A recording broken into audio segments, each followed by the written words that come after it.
bantuin ibu. Jangan lupa Jauh banget. kita lihat kondisi sarung tangan kotor Iya. atau tidak.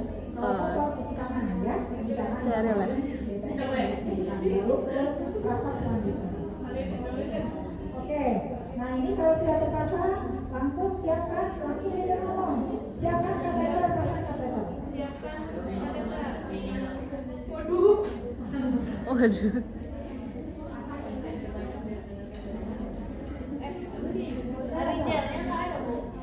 Ya, apa ini aja nanti.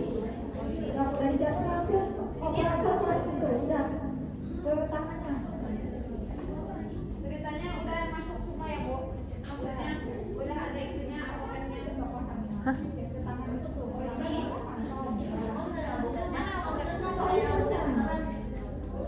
Ini ya Bu?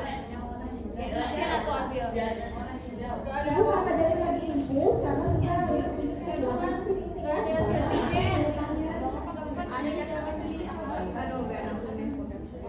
Ih, jangan dipakai bener. Abil. Dibantu sama tim itu. Jadi tim tiga di sini tak kepada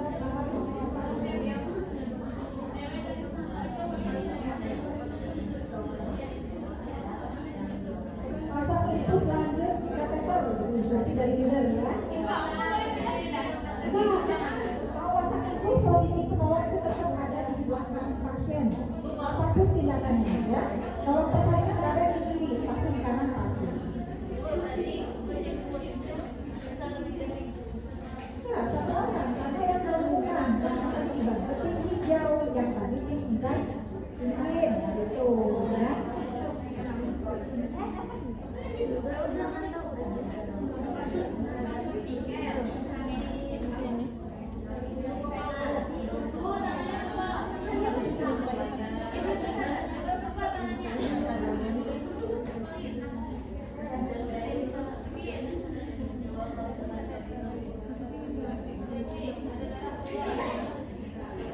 Nanti kan kita tadi ulang sekali lagi yang ininya ya.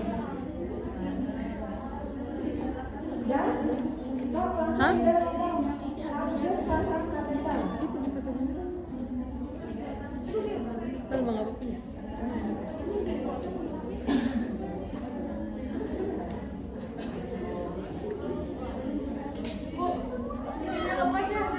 Iya.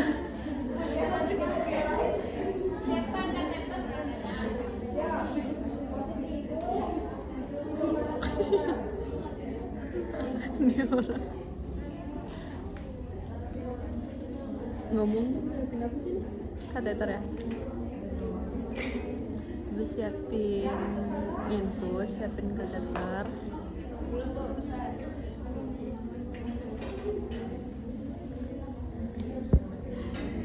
Jangan lupa nanti jam. Kalau kasus gawat darurat. Ya, lanjut siapkan posisi pasien. Untuk apa? Pasang kateter. Ya. Gimana? Posisi diluruskan dulu, buka. Ini ke kiri atau ke sana ya? Kalau sampai di sini, makanya bingung gitu. Kamu kesini. Kalau ada kanan pasien posisi penolong harus selalu di sebelah kanan. Kamu yang di sini dulu. Iya enggak. Tadi katanya kamu yang pindah di sini. Ya, bukan pindah, tapi memang posisi yang ada kepala ya. Jadi posisinya Abil tetap aja.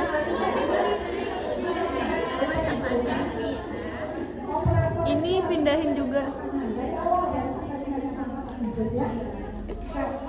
Posisi coba mau pasang itu perhatikan gimana posisiku. Maaf ya, Adil. Nah, lupa izin dulu. Mana anak Bu? Satu batu ya. Untuk pemasangan kateter. Mau masang apa? Pasang dulu daun kateter. Baiknya. Kamu pasang itu. Aku pasang itu. Nah, ini kan bagian dari melakukan perubahan juga ya.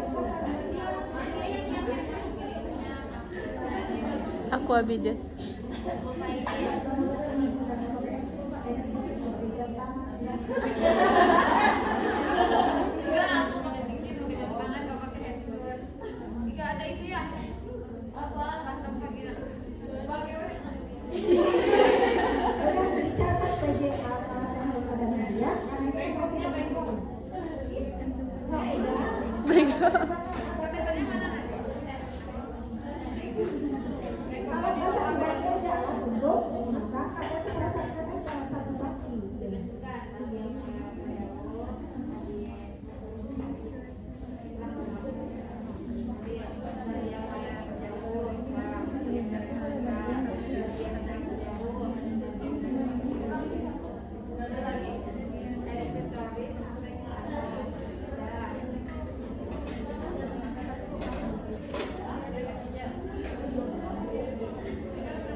di balonin. Masukin aqua bides. Cuci tangan, Anda pasang. Setelah selesai melakukan perasaan, wajib cuci tangan.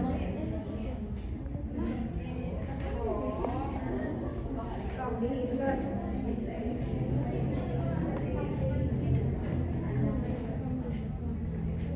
Setelah selesai apa instruksinya? Persiapkan untuk pemberian NGS 4. Berarti ada tindakan untuk menapis atau untuk mengetahui syarat-syarat terpenuhi atau tidak. Nah, suruh cek nafasnya.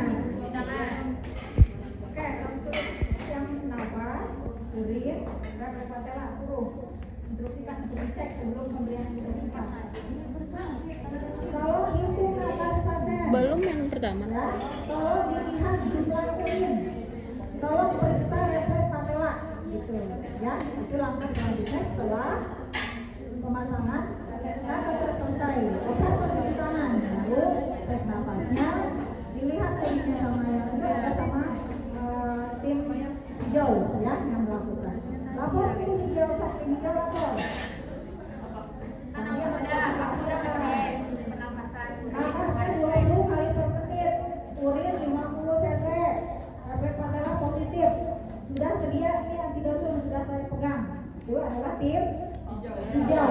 Oke, instruksi langsung. Oke, siapkan surat NGS 4 40%, ambil 10 mili. Nah, gitu. Itu instruksi ke tim hijau, kasih ke tim kuning. Ya, jadi beda. Siapkan NGS 4 dan 40%, ambil 10 mili, larutkan dalam NaCl atau tetes yang 100 mili. Ambil bener aku. Jangan lupa. Ini aja, apa dulu Pak? Bisa kan itu ngebukanya? Ya, kita ambil itu. Ya, tinggal dipotong. Ambil 10 mili. Kamu tak apa-apa di ini aja. Ambil ini. Nah, itu terus. Udah apa-apa nggak usah ini. Ingat ya, yang hijau yang menyatakan harus betul-betul dilihat dosis apa itu kadarnya, 40%. kadar puasanya, dan apa lagi yang pemberian obat. Benar obat. Pemberian obat apa aja? Benar dosis kan? Ya, itu harus dicek. Tidak kami nggak apa-apa. Ya. Kalau itu harusnya ada dekat itu ya, contoh. Berarti dari sebelah kanan, selalu semua dekat. Sudah, masukkan ke dalam. Ini tuh sebetulnya bukan yang tim hijau ini, itu kamu yakin aja. Yang ambil itu tim kuning. Ya, operator. Adanya di sebelah sini baliknya harusnya. Sebelah kanan.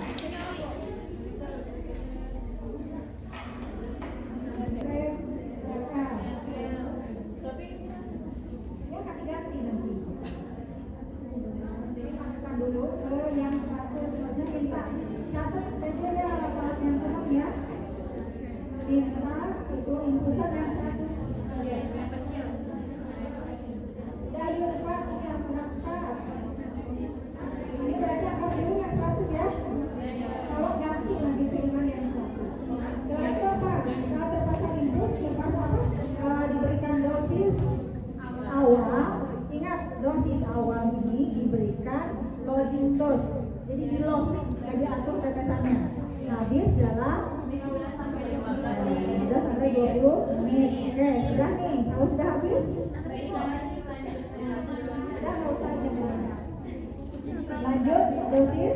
Lanjutkan. Apa yang diinstruksikan sama leader? 6. Ini kasih tahu itu sih tim hijau. Cairan sudah habis. Itu kan laboratorium. Nah, langsung leader ganti atau apa lanjutkan dosis pemeliharaan. Silakan pasang atau berikan NGS 4 sebanyak 15 mili ke dalam RL 500 mili. Atau pada saat 28 tetes per menit. Itu kata leader. Dia lakukan. Yang bilang tadi tuh kulit yang hijau. Setelah itu, setelah dosis pemeliharaan, nah observasi, leader lihat, nah lihat dan dengar hasil dari observasi tim hijau. Ya, kemudian apa lagi? Oh tadi yang belum nih, sebelum kita memberikan MGS 4, nah ini kan tadi sudah dapat laporan dari tim hijau kalau tekanan apa? Nafasnya lebih dari 16, urinnya banyak 30 dan berat darah positif. Langsung ambil keputusan bahwa ini mau diberikan MGS 4, kasih tahu ibu. Ibu ini mengalami tekanan darah tinggi. Khawatir terjadi kejang, akan kami suntikan obat anti kejang. Obat ini mungkin akan tidak nyaman dirasakan oleh ibu, tapi nanti akan kami berikan pelan-pelan melalui infus. Itu infus ya secara verbal. Baru tuh instruksikan, ayo ganti dengan yang biasa ambil MPS 4 sebanyak 10 ml larutkan dalam 100 ml ya. Jadi setelah mendapat laporan dari tim hijau kalau tadi ini layak atau syarat yang terpenuhi, langsung informasi langsung ambil keputusan bahwa ini suntikan MPS 4 dan kasih tahu ibu, baru diberikan ya. Oke, sudah dilihat ini tidak kejang. Kalau kejang baru diinstruksikan berikan 2 gram MPS 4 atau sebanyak 2 gram itu artinya berapa? 5 mili. Yang 40% ya. Setelah selesai yang saya buatkan ini sudah terpasang MGS 4 sudah dosis perawatan. Apa yang dilakukan? Nah ini apa instruksinya? Tolong tim hijau untuk Observasi. pantau, berarti periksa kembali nafasnya. Tolong cek kembali urinnya, berapa volumenya. Tolong cek reagen padarannya. Antidotum sudah siap, itu masukkan kembali ya. Kemudian lanjut, misalkan jawabannya dari tim hijau. Berarti lanjut kita pantau sadar atau tidaknya, itu tugasnya tim hijau. Jadi observasi keadaan pasca pemberian GS4, kesadaran, TTP dan keadaan janin setiap berapa lama kita cek? 30 menit. Jadi ada lembar observasi dipegang oleh tim hijau. Gitu ya, Pak ya? Nah, jadi jangan riuh tadi tahu dulu job desk saya apa. Nah, ya sudah tahu ya tadi, sudah disebutkan ingat. Nah, berarti kalau salah satu PLI bertiga gitu. Berarti berempat sama kasih kalau nggak ada pantau. Bisa? Kemarin tadi kan masih riuh ya. Cuma tadi tahu dulu urutannya, tahu dulu job desk-nya, baru lakukan. Ininya lututnya sama kalian. Jadi nggak harus selalu duduk di tempat itu sampai melihat lagi. Kan itu yang kalian praktekkan ya. Enggak. Sebenarnya kalau pasien yang stroke kan nggak bisa duduk ya. Jadi diangkat sama kita lututnya. Praktekkan. Angkat lutut. Kalau angkat lagi sitir, angkat lutut. Baru tahu. Belum biasa. Cara cek refleks patella sambil tidur. Ya. Sebelum pemberian MBS 4 kan? Ya. Jadi refleks patella tidak harus selalu duduk. Boleh sambil duduk, sambil berdiri, Baring. berbaring ataupun miring itu bisa. Yang penting kita angkat sih lututnya, Oke, ada lagi yang ditanyakan tadi? Ya, tetap yang lanjutan itu adalah perawatan. Ya, jadi gini. Kalau misalkan ulangi dari awal ya urutannya. Dosis awal kita berikan 4 gram. Nah, sudah selesai, sudah habis. Kemudian dipasang yang pengobatan atau perawatan yang 6 gram. Nah, dalam masa perawatan ini ibunya jangan berikan yang 2 gram, ganti aja. Kenapa? Karena 2 gram ini dilarutkannya dalam 100 cc. Jadi ganti dulu tuh sih infusannya dengan RL yang 100 ml ditambahkan dengan 2 gram. Itu loading dose. Karena yang rumatan itu 28 menit. Artinya lambat kan? Ini harus loading dose. Kenapa? Karena dia dalam keadaan kejang. 2 gram. Sudah habis. Nah, gimana? Pasang lagi aja yang tadi. Yang lanjutan diganti. Ternyata setengah jam kemudian dia kejang lagi. Berikan lagi, ganti lagi 2 gram. Jadi maksimal atau minimal setiap 15 menit kita berikan 2 gram kalau ibunya kejang. Boleh diberikan kembali gitu. Nah, Atau misalkan ditambah dengan pemberian obat diazepam biasanya. Jarak sih yang berulang sampai berapa kali ya. Kalaupun 2 kali itu tadi berjarak minimal 15 menit pemberian MGS4 dari yang pertama ke yang berikutnya. Gitu ya. Ya, jadi nggak diganti. Jadi yang baru lagi yang dosis rumah tangga nggak yang tadi aja, yang sisa tadi yang 28 ppm. Ya, kenapa? Ya. Selama ini kan belum ada. Dalam teori tetap dilanjutkan tapi ada minimal tadi pemberian dengan jarak 15 menit. Nah, dari pemberian MGS4 pertama ke yang berikutnya. Yang ada batasan itu adalah pemberian dalam 24 jam. Jadi nggak boleh lebih dari 24 jam diberikan. Makanya tadi biasanya dikombin dengan pemberian diazepam. Itu instruksi dokter. Hanya kita sebagai bidan tuh di rumah misalkan di PMB, kejang pemberiannya bukan diazepam tapi 2 gram MGS4 itu. Ya, jarak sampai yang berkali-kali itu enggak. Tapi tadi, kalaupun mau memberikan sampai berapa kali? Berapa kali berarti boleh beberapa kali dengan batas waktu pemberian 15 menit dari pemberian sebelumnya. Gitu ya. Jadi aku bilang itu tadi memberikannya dengan MGS4. Di rumah sakit instruksi dokter tambah diazepam. Tapi sekarang itu PMB kan biasanya ada dokternya tuh boleh memberikan diazepam ya. Berarti dengan terapi pemberian obat anti apa namanya itu? Ya. Diazepam itu bukan untuk apa sih namanya obat anti apa ya? Diazepam kan untuk umum ya. Anti apa sih dia tuh untuk melemaskan saraf-saraf. Anti apa sih jadi lupa itu blank. Konversen apa? Cari diazepam itu Anti konversen apa? ya. Dari Itu. Jadi berulang diberikan 2 gram dengan jarak pemberian 15